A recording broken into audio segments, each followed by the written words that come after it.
Second year 4th semester. அதுல வந்து பாத்தீங்கன்னா அறிவு தொகுப்பும் கலை திட்டமும் இந்த சப்ஜெக்ட் தான் நம்ம பார்த்துட்டு இருக்கோம். இந்த சப்ஜெக்ட்ல யூனிட் 1 தான் நம்ம பார்த்துட்டு இருக்கோம். சரிங்களா? அந்த யூனிட் 1ல என்ன கொஸ்டின் நம்ம பார்த்துட்டு இருக்கோம் அப்படின்னு பாத்தீங்கன்னா, அறிவின் ஏற்புடைமை குறித்த கொள்கைகள் அல்லது உண்மைத்தன்மை குறித்த கொள்கைகள் அதுதான் பார்த்துட்டு இருக்கோம். சரிங்களா? இந்த உண்மைத்தன்மை குறித்த கொள்கைகள்ல 4 கொள்கைகள் இருக்குன்னு நான் சொல்லியிருந்தேன். அதுல ஃபர்ஸ்ட் ஒன்று தான் நீங்க பார்க்க போறோம். அது என்னன்னு பாத்தீங்கன்னா, இந்த உண்மை குறித்த ஒத்தமைவு கொள்கை.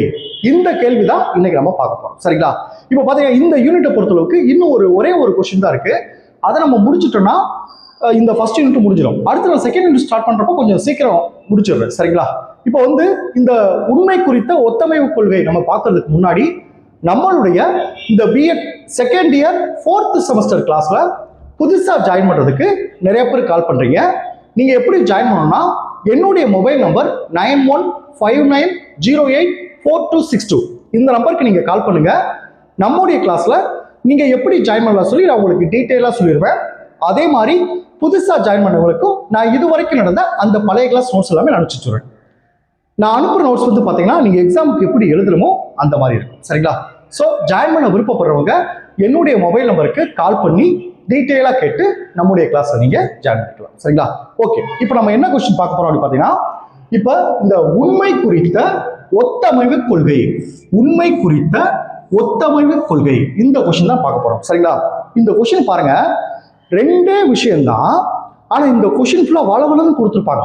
இந்த 2 விஷயத்தை புரிஞ்சுக்கிட்டீங்கன்னா இந்த கேள்வி ரொம்ப ரொம்ப ஈஸியா இருக்கும். சரிங்களா? ஃபர்ஸ்ட் அந்த 2 முக்கியமான விஷயம் சொல்ல பாருங்க. இப்போ பாருங்க, கிளாஸை நல்லா கவனிச்சுக்கோங்க. கிளாஸை கவனிச்சுட்டு படிச்சீங்கன்னா உங்களுக்கு ஈஸியா இருக்கும். கிளாஸை நீங்க கவனிச்சீங்கன்னா அந்த கவனிச்சதை வச்சே நீங்க எக்ஸாம் எழுதுறதுக்கு உங்களுக்கு உதவியா இருக்கும். சரிங்களா? இப்போ ஃபர்ஸ்ட் பாருங்க, 2 ஃபார்முலா இருக்கு. ஒண்ணு பாருங்க, கூற்று, அடுத்து புற உலக உண்மை.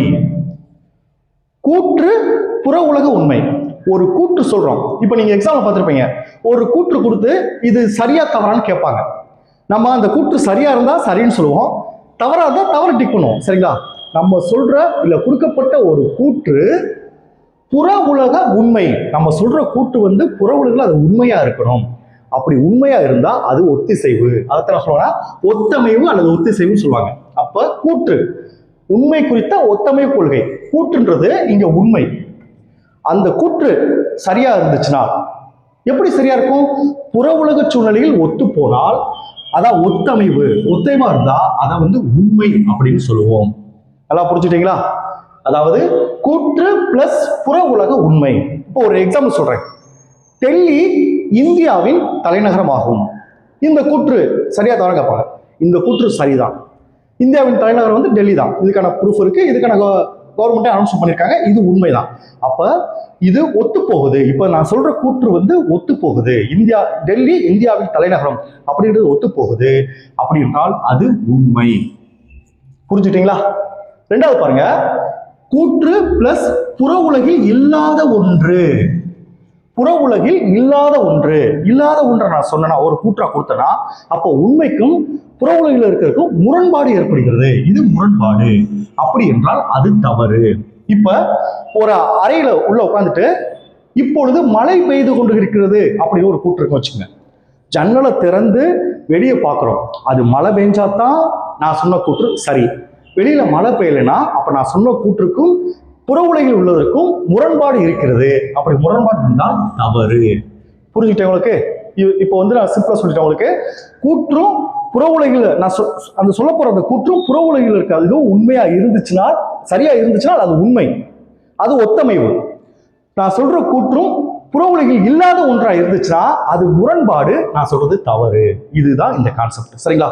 இன்னும் உங்களுக்கு ஈஸியா புரியணும்னா பாருங்க, இந்த உண்மை இக்கொள்கையின்படி, இந்த உண்மை குறித்த ஒத்தமைவு கொள்கையின்படி பாருங்க, ஒரு கூற்று உண்மையாக இருக்க வேண்டுமானால், ஒரு கூற்று உண்மையாக இருக்க வேண்டுமானால் பாருங்க, ஒரு கூற்று உண்மையாக இருக்க வேண்டுமானால் அது புற உலகில் உள்ள பொருட்கள், புற உலகில் உள்ள பொருட்கள் நான் சொல்ல பாத்தீங்களா, அல்லது சூழ்நிலையோடு ஒத்து போக வேண்டும். இப்ப நான் மழை பெய்யுதுன்னு சொன்னேன், வெளியே போய் பார்த்துட்டா மழை பெஞ்சிச்சுன்னா அந்த சூழ்நிலையோடு நான் சொல்ற கூற்று ஒத்து போகுது.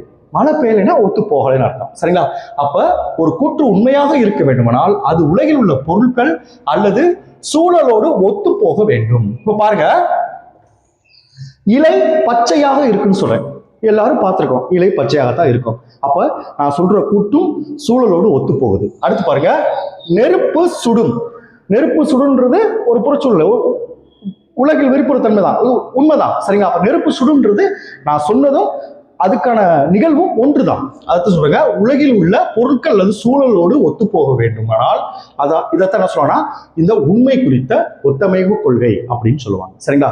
இன்னும் ஈஸியா சொல்ற பாருங்க, தீர்மானித்தலுக்கும், நான் ஒண்ணு தீர்மானிச்சிட்டேன், நெருப்பு சுடும், அந்த தீர்மானித்தலுக்கும் உலகில் காணப்படும் உண்மை நிலவரங்களுக்கும் இடையே முழுமையான உடன்பாடு இருத்தல் வேண்டும் என்று இக்கொள்கை கூறுகிறது. நான் சொல்ற விஷயத்துக்கும் புறவில் உள்ளதுக்கும் முழுமையான இணக்கம் இருக்கணும், முழுமையான ஒத்திசைவு இருக்கணும்.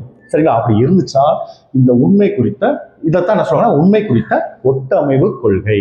அப்போ ஒத்தமைவுன்னா என்னன்னு கேட்டீங்கன்னா, கூற்றுக்கும் புறவில் உள்ளதுக்கும், புறவில் உள்ள சூழலா இருந்தாலும் சரி பொருளா இருந்தாலும் சரி ஒத்து போனால் அதைத்தான் உண்மை குறித்த ஒத்தமைவு கொள்கை அப்படின்னு சொல்லுவாங்க. இப்போ உங்களுக்கு ஈஸியா புரிஞ்சுச்சா? இதுல 2 அறிஞர்கள் இதை பத்தி சொல்லியிருக்காங்க. ஒண்ணு யாரு பாத்தீங்கன்னா இந்த தாமஸ் அக்வினாஸ் அப்படின்ற உளவியல் அறிஞர் இதை பத்தி சொல்லியிருக்காரு. அடுத்து பெர்னண்ட் ரசல், இந்த 2 உளவியல் அறிஞர் இதை பத்தி சொல்லியிருக்காங்க. இந்த 2 உளவியல் அறிஞர் என்ன சொல்றாங்க அதை இப்ப நான் சொல்லிடுறேன். இப்ப நான் சொல்ற விஷயம் எல்லாமே நான் கொடுத்த நோட்ஸ் இருக்கும். இந்த கிளாஸ் உங்களுக்கு சொன்னு புரிஞ்சிருக்கும். நீங்க நோட்ஸ் எடுத்து பண்ணீங்க, 10 நிமிஷம் இந்த கேள்வி முடிச்சிடலாம். சரிங்களா? ஓகே, இப்ப என்ன சொல்லுங்க, இந்த தாமஸ் அக்வினாஸ் என்ன சொல்றாரு அதை ஃபர்ஸ்ட் பாத்துருவோம். பாருங்க, தாமஸ் அக்வினாஸ் ஃபர்ஸ்ட் என்ன சொல்றாரு அதை ஃபர்ஸ்ட் பார்த்துருவோம். இவர் என்ன சொல்றா, உண்மை உலகில் உள்ளவற்றோடு உடன்படக்கூடிய வகையில் சிந்தனை மூலம் வெளிப்படுத்தப்படும் கருத்து. பாருங்க, உண்மை உலகில் உள்ளவற்றோடு உடன்படக்கூடிய வகையில், ஒரு உண்மை உலகில் உள்ளவற்றோடு உடன்படக்கூடிய வகையில் இருக்கணும். சிந்தனை மூலமா ஒண்ணு தெரிவிச்சா கூட அது புறவுகளிட ஒத்துழைப்பா இருக்கணும் அப்படி சொல்றாரு. சிந்தனை மூலம் வெளிப்படுத்தப்படும் கருத்து ஒரு கூற்றில் அமர்ந்திருந்தால், ஒரு கூற்றில் கரெக்டா அமைந்திருந்தால் அக்கூற்று உண்மை என்று ஏற்றுக்கொள்ளப்படும். ஒரு எக்ஸாம்பிள் சொன்னா, ஒரு மாணவர் என்ன சொல்றாரு, எனது பையில் ஒரு புத்தகம் இருக்கிறது. அவர் சிந்தனையில சொல்றாரு, என்னுடைய பையில ஒரு புத்தகம் இருக்குது என்று கூறுகிறார். அவர் பையை திறந்து பார்க்கும் போது அங்கு புத்தகம் இருந்தால் அவரது சிந்தனை உலக பொருளுடன் உடன்படுகிறது. எனவே அது உண்மை. யார் சொல்றா? தாமஸ் அக்வினாஸ் சொல்றாரு. சரிங்களா? அடுத்து பாருங்க, இந்த ரசல் என்ன சொல்ற பாருங்க, இந்த பெர்னண்ட் ரசல் என்பாரது கூற்றுப்படி நம்பிக்கைகள் உண்மையானவையாகவோ அல்லது தவறானவையாகவோ இருக்கலாம். நம்பிக்கைகள் கருத்துக்களின்படி அமையுமேயானால் அத்தகைய நம்பிக்கைகள் உண்மையானதாகவே ஆகின்றன. அதனால சார் கருத்துக்கள் படி அமையுமானால், எக்ஸாம்பிள் சொல்ல பாருங்க, ஒருவருக்கு நாளை விடுமுறை என்று நம்பிக்கை இருக்கலாம். இப்ப நம்ம பாக்குறோம் டிவில, நாளைக்கு மழை பெய்யுதுன்னு சொல்றாங்க, பண்டிகை நாளைக்கு விடுமுறை இருக்கலாமோ அப்படின்னு நினைக்கிறோம். பாருங்க, அதை சொல்ல பாருங்க, ஒருவருக்கு நாளை விடுமுறை என்று நம்பிக்கை இருக்கலாம். ஆனால் அந்த நம்பிக்கை உண்மையாக இருக்க வேண்டுமானால், அதான் சொல்றேன், அந்த நம்பிக்கை உண்மையாக இருக்க வேண்டுமானால் அது பள்ளி நாட்காட்டி அல்லது அறிவிப்பு போன்ற புறச்சூழலோடு தொடர்புடையதாக இருக்க வேண்டும். அப்ப நம்பிக்கை என்பது மனதுடன் தொடர்புடையது. ஆனால் அது உண்மையாக இருப்பது மனதை மட்டும் சார்ந்ததல்ல, அது நிச சூழலே சார்ந்தது. நாளைக்கு விடுமுறை இருக்குன்னு சொல்லி என் மனசு நம்புது, எனக்கு நம்பிக்கை இருக்கு. ஆனா அது மட்டுமே உண்மையாகாது, அதுக்கான அறிவிப்பு வரணும். அந்த அறிவிப்பு அந்த அறிவு உறுதியானதான் நம்முடைய நம்பிக்கையும் நம்முடைய மனதை நினைச்சதும் உண்மை அப்படின்றது ஆகும்னு சொல்லியிருக்காரு. சரிங்களா? அதான் பாருங்க, ஒரு சிம்பிளா சொல்ல பாருங்க, ஒவ்வொரு கூற்றும் ஒரு நிகழ்வு அல்லது சூழலோடு தொடர்புடையது. அக்கூற்று தெரிவிக்கும் பொருள் அல்லது சூழலை நம்மால் கண்டு உணரப்படுமையானால் அக்கூற்று உண்மையாகும், இல்லையே தவறாகும். இதுதான் இந்த கேள்வி. சரிங்களா? இப்போ உங்களுக்கு இந்த கேள்வி புரிஞ்சிருக்கும், நீங்க படிச்சிருக்கீங்க. Okay, thank you students. நம்ம நெக்ஸ்ட் பார்ப்போம்.